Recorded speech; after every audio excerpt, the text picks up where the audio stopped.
Hi folks, this is Suzanne with Simple Homestead Living, and I just wanted to show you a little bit on how I process sumac. These are staghorns sumac that were harvested, maybe a month or so ago. So these are nice and ripe, not juicy, but they have a lot of flavor. They're very sour.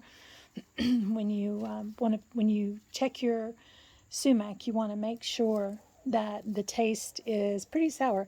So you can just pick off a berry and see what they taste like. Well, lost that one. You can just see what they taste like, and they're very red.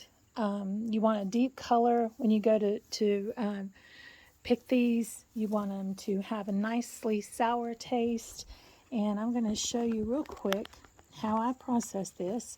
I use a fork. I used to just pull them off with my hands, but now I've decided that a fork is a little bit easier. This is a small bowl. If you have a big bowl, it's a little bit easier to do that. But I just take in and comb these off. And the good thing about it is if you have a plentiful harvest, you don't have to worry about getting every single little berry. I'd go a little bit deeper with these, get a good many of these off, and you just want to play around with it like that. And again, if you have a bigger bowl or a plate or a pan, actually like a baking pan is really good to do that. So I have a few here that I've pulled off. You can see they're nicely. These are dry. They'll leave your fingers a little red, and if you lick those, they should be sour.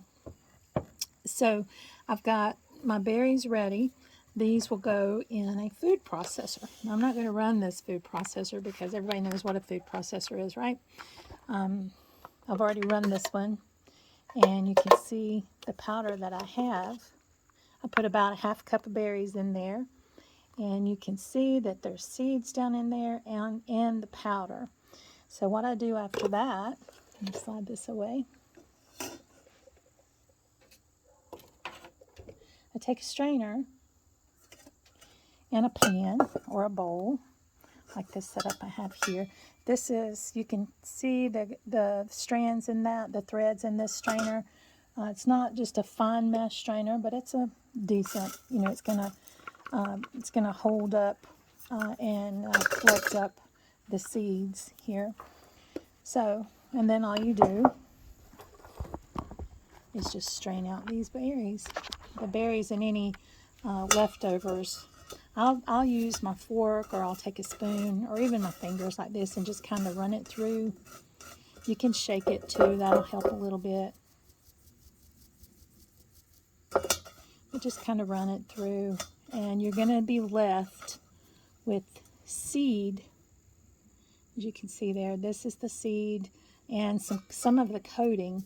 What you're wanting is that exterior powder, the exterior coating on the berries. It's okay if some of the other parts come through. It's not going to hurt anything.